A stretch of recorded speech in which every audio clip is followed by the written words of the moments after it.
The Cold War is remembered as a confrontation that never exploded. Two superpowers armed themselves to the teeth, drew lines across the world, and somehow managed to avoid pulling the trigger. That's the version taught in classrooms, the version repeated in documentaries, the version most people accept without question. But the truth is far less reassuring. The Cold War wasn't a period of restrained diplomacy punctuated by occasional tension.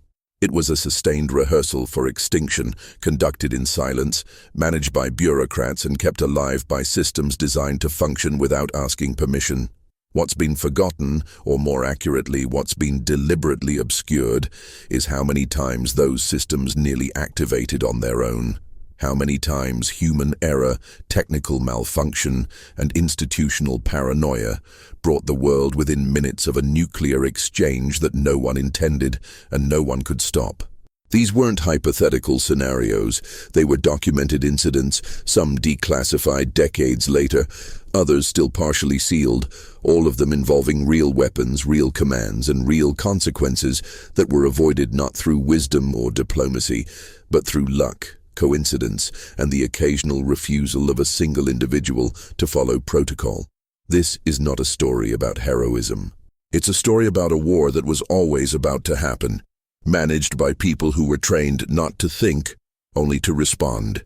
In January 1961, a B-52 Stratofortress bomber was conducting a routine airborne alert mission over North Carolina. The aircraft carried two Mark 39 hydrogen bombs, each with a yield of approximately 4 megatons. That's more than 250 times the power of the bomb dropped on Hiroshima. The mission was part of Operation Chrome Dome, a program that kept nuclear-armed bombers in the air at all times, ensuring the United States could retaliate even if its ground-based missiles were destroyed in a first strike. The logic was deterrence. The reality was that it placed thermonuclear weapons in constant motion, subject to mechanical failure, human error, and the unpredictable stresses of flight. Shortly after midnight, the B-52 encountered a fuel leak. The crew attempted to manage the situation, but the aircraft became unstable. The pilot ordered the crew to bail out. As the plane broke apart over Goldsboro, the two hydrogen bombs were released. One bomb deployed its parachute and descended slowly into a tree. The other plummeted into a muddy field, embedding itself deep in the soil. Recovery teams arrived within hours. What they found was classified for decades. When the details were finally released, the public learned that one of the bombs had gone through several stages of its arming sequence. Multiple safety mechanisms had failed. According to some reports, only a single low-voltage switch prevented detonation. That switch, a basic mechanical component, was all that stood between a routine training mission and the destruction of a significant portion of the eastern seaboard. The bomb that landed in the field was never fully recovered. Part of it remains buried in North Carolina to this day, in a location marked by the government, but never excavated. The incident was not made public at the time. The official explanation, when it finally came, emphasized that the bombs were never in danger of exploding. Declassified documents suggest otherwise. This was not an isolated event. It was one of many. In October 1962, the world came closer to nuclear war than at any other point in history. The Cuban Missile Crisis is well known, but the specific moments when catastrophe nearly occurred are not. On October 27th, an American U-2 reconnaissance plane was shot down over Cuba, killing the pilot. At the same time, another U-2 accidentally strayed into Soviet airspace over the Bering Strait. Soviet fighters scrambled to intercept. American F-102 fighters, armed with nuclear air-to-air missiles, were launched in response. The American pilots had been given authorization to use those missiles at their discretion if they believed they were under attack. No direct communication existed between the aircraft. The situation resolved only because the U-2 managed to navigate back into international airspace before contact was made. If the Soviet fighters had engaged, the American response would have been nuclear, triggering a sequence of events that neither side had planned, but both were prepared to execute. That same day, a different crisis unfolded beneath the ocean. A group of Soviet submarines had been deployed near Cuba as part of the military buildup. These submarines were diesel-electric, not nuclear-powered, and they had been submerged for days, running low on air and battery power. The crews were exhausted, overheated, and operating under extreme stress. The submarines had been out of contact with Moscow for an extended period and had no way of knowing whether war had already started. American destroyers located the submarines and began dropping practice depth charges, small explosives designed to force the subs to surface. The Soviet crews did not know these were practice charges. They interpreted the explosions as an attack. One of the submarines, designated B-59, carried a nuclear-tipped torpedo. The decision to fire required agreement from 3 officers: the captain, the political officer, and the second-in-command. The captain and the political officer wanted to launch. They believed they were under attack and that war had likely already begun. The second-in-command, a man named Vasily Arkhipov, refused. He argued that they should surface and attempt to establish communication before taking irreversible action. The argument was heated. The conditions inside the submarine were nearly unbearable, but Arkhipov did not yield. The submarine surfaced. No torpedo was fired.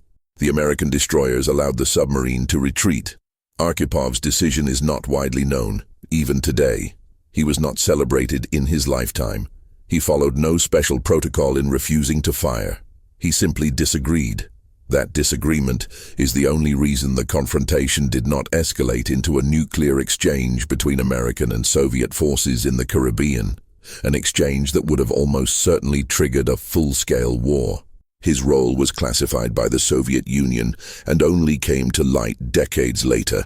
The fact that the fate of the world rested on the temperament of one exhausted officer in a submerged submarine, operating without orders, is not an outlier.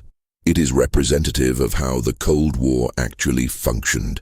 In November 1969, the United States military went on high alert in response to intelligence suggesting that the Soviet Union was preparing a nuclear strike.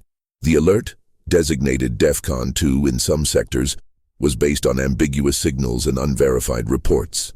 Strategic bombers were loaded with nuclear weapons and positioned for immediate launch. Missile silos were brought to full readiness. Submarine patrols were increased. The alert lasted for days. It was later determined that the intelligence had been misinterpreted. There was no Soviet preparation for a first strike. The alert was quietly downgraded, and the incident was not made public. No official explanation was ever provided to the personnel involved, many of whom believed they were on the verge of executing a retaliatory strike. The psychological impact of repeated false alarms, of being told to prepare for the end of the world only to stand down hours later without explanation, created a culture in which questioning orders became nearly impossible. Crews were trained to respond instantly, to trust the system, to assume that verification had already occurred at a higher level. This created a feedback loop in which errors were amplified rather than corrected, because each level of command assumed the level above had confirmed the threat. On January 21, 1968, a B-52 carrying 4 hydrogen bombs crashed into the ice near Thule Air Base in Greenland. The aircraft had been performing another Chrome Dome mission, this time near the Arctic. A fire broke out in the cockpit, forcing the crew to bail out. The plane crashed onto the frozen bay, and the impact detonated the conventional explosives in all 4 bombs. The plutonium cores were scattered across the ice, contaminating a wide area. The Danish government, which had a standing agreement with the United States that no nuclear weapons would be stored on Greenland, was not informed of the Chrome Dome missions. The crash made that secrecy impossible to maintain. A massive cleanup operation was launched. Thousands of barrels of contaminated ice and debris were removed and shipped to the United States. But one of the 4 bombs was never fully accounted for. Declassified documents indicate that recovery teams could not locate all of the nuclear material from one of the weapons. The assumption was that it had sunk through the ice into the ocean below. No further recovery was attempted. The United States did not publicly confirm the missing weapon for decades. The workers involved in the cleanup were not informed of the radiation risks. Many developed illnesses, later attributed to exposure. The incident did not result in a nuclear detonation. but it demonstrated how easily weapons designed to end civilizations could be lost, scattered, or abandoned due to accidents that were entirely predictable given the operational tempo of airborne alert missions. In September 1980, a routine maintenance error at a Titan II missile silo in Damascus, Arkansas, nearly caused a nuclear disaster on American soil. A technician dropped a socket wrench while performing repairs. The wrench fell from a work platform and punctured the missile's fuel tank. Pressurized fuel began leaking into the silo. The crew evacuated, but the situation was immediately recognized as catastrophic. The Titan II used hypergolic fuel, chemicals that ignite on contact with each other. A leak meant that an explosion was not just possible, but likely. The missile carried a 9-megaton warhead. If the fuel exploded, there was a risk that the warhead could be thrown from the silo and potentially detonate, or at minimum, scatter plutonium across a wide area. For hours, technicians and military personnel debated whether to re-enter the silo and attempt to stabilize the missile, or to simply evacuate the area and wait. The decision was made to monitor the situation remotely. Just before 3 in the morning, the fuel exploded. The blast was powerful enough to throw the 7,500-pound warhead out of the silo and into a nearby field. 1 technician was killed. Several others were injured. The warhead did not detonate. The safety mechanisms held. But the explosion and the ejection of the warhead were not scenarios that had been planned for. The weapon was designed to withstand many things, but not being hurled through the air by an uncontrolled fuel explosion in its own silo. The incident was investigated, and the findings were not reassuring. The official report noted that the accident was caused by a combination of procedural violations and inadequate safety protocols. The Titan II program was eventually phased out, but not immediately. Missiles of the same design remained operational for several more years. The Damascus incident was not classified as a near miss in terms of nuclear war, but it exposed the fragility of the systems designed to manage these weapons. A dropped tool, a punctured tank, an explosion, and a warhead thrown into a field. The sequence was absurd, but it was real, and it could have been far worse. In November 1983, the Soviet Union came within minutes of launching a nuclear first strike based on the belief that NATO was preparing to attack. The crisis was triggered by a military exercise called Able Archer 83. NATO conducted these exercises regularly, simulating the transition from conventional to nuclear war. The 1983 iteration was larger and more realistic than previous versions. It involved new communication procedures, the participation of high-level officials, and changes to the normal pattern of activity that Soviet intelligence was monitoring. To outside observers, particularly to a Soviet leadership that was already deeply paranoid, Able Archer looked less like an exercise and more like preparation for an actual attack. The Soviet Union had an intelligence analysis that suggested NATO might use a training exercise as cover for a real first strike. The logic was that this would allow NATO to mobilize forces without triggering a Soviet response until it was too late. Soviet forces were placed on high alert. Nuclear-capable aircraft were prepared for launch. Missiles were brought to readiness. KGB officers in Western Europe were ordered to watch for signs of imminent attack, including things like lights on in government buildings late at night and increased movement of military vehicles. The Soviet leadership seriously considered launching a preemptive strike. What prevented escalation was not American restraint or diplomatic communication, because the United States did not fully realize how the exercise was being perceived. What prevented escalation was that Soviet intelligence officers in the field reported back that they saw no actual signs of preparation for war beyond the exercise itself. Their analysis contradicted the worst-case assumptions being made in Moscow. The exercise ended. The alert was quietly downgraded. The incident was not publicly acknowledged by either side for years. When details finally emerged, they revealed that the Soviet Union had interpreted a routine NATO training exercise as a potential cover for nuclear war and had come close to launching a strike based on that interpretation. The individuals who prevented that strike were mid-level intelligence officers who decided that the evidence did not support the fear. They were not following a protocol. They were making a judgment call that contradicted their superiors. On September 26, 1983, just weeks before Able Archer, another incident brought the world to the brink. Lieutenant Colonel Stanislav Petrov was the officer on duty at a Soviet early warning bunker that monitored satellite data for signs of American missile launches. Just after midnight, the system reported that a single intercontinental ballistic missile had been launched from the United States toward the Soviet Union. Petrov's instructions were clear. If the system detected a launch, he was to immediately report it to his superiors, who would then have minutes to decide whether to launch a retaliatory strike before the incoming missiles destroyed Soviet command and control. Petrov looked at the data. A single missile made no sense. American war plans called for a massive first strike, not a single launch. He suspected a system error.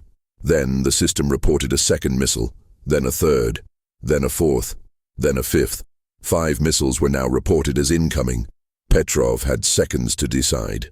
He could report the launch, which would almost certainly trigger a Soviet counterstrike, or he could declare it a false alarm and risk being wrong.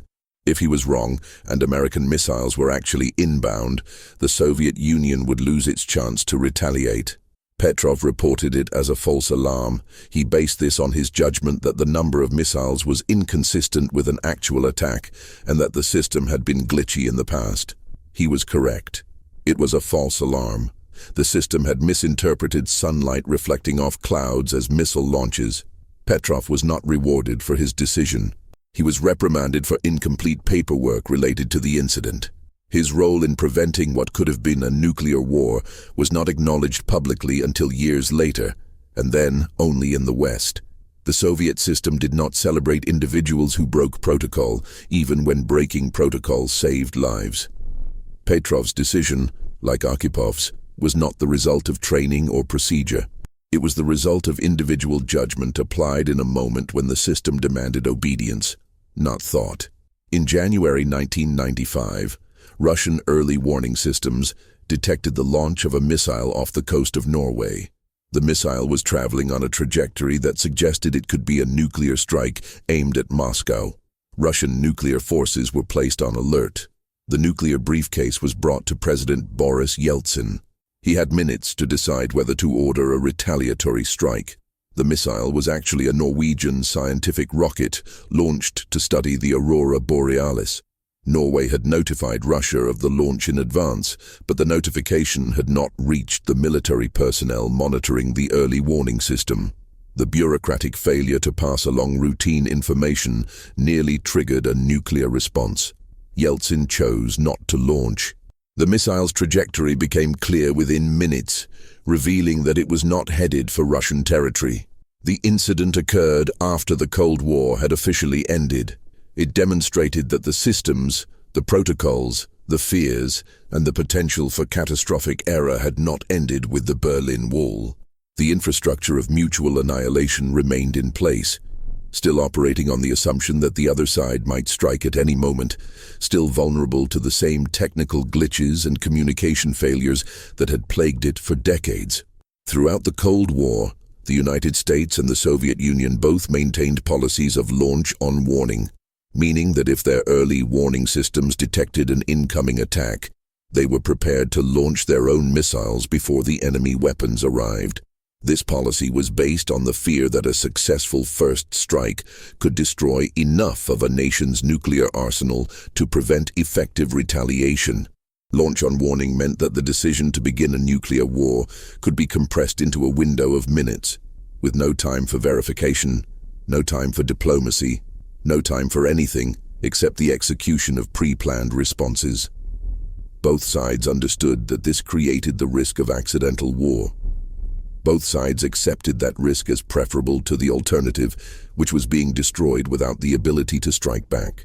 The result was a system in which human decision-making was subordinated to speed, where the possibility of error was built into the structure, and where survival depended on the assumption that the other side's sensors, The other side's officers and the other side's leaders would also choose correctly in the same compressed time frame.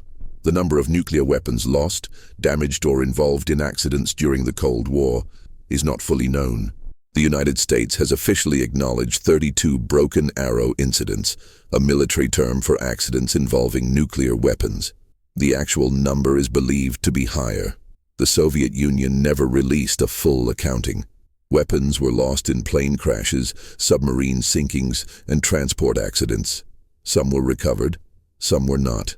In 1966, a B-52 collided with a tanker aircraft during refueling over Spain. The bomber was carrying 4 hydrogen bombs. The collision destroyed both planes. 3 of the bombs fell on land near the village of Palomares. 1 fell into the ocean. The conventional explosives in 2 of the bombs detonated on impact, scattering plutonium across the landscape. The 3rd bomb was recovered intact. The 4th bomb, the one that fell into the ocean, was not located for months. A massive search operation involving thousands of personnel eventually found it lying on the seafloor. The contaminated soil in Palomares was removed and shipped to the United States, but traces of plutonium remain in the area to this day. In 1968, a Soviet submarine sank in the Pacific Ocean with several nuclear-tipped torpedoes on board. The exact location was unknown for years. When the wreck was eventually found, it was deep enough that recovery was not attempted. The weapons remain on the ocean floor. These were not theoretical risks. These were objects of immense destructive power being transported, stored, and deployed under conditions that guaranteed occasional failure. The fact that none of these accidents resulted in a nuclear detonation is owed to the design of the weapons, which included multiple safety features, and to luck.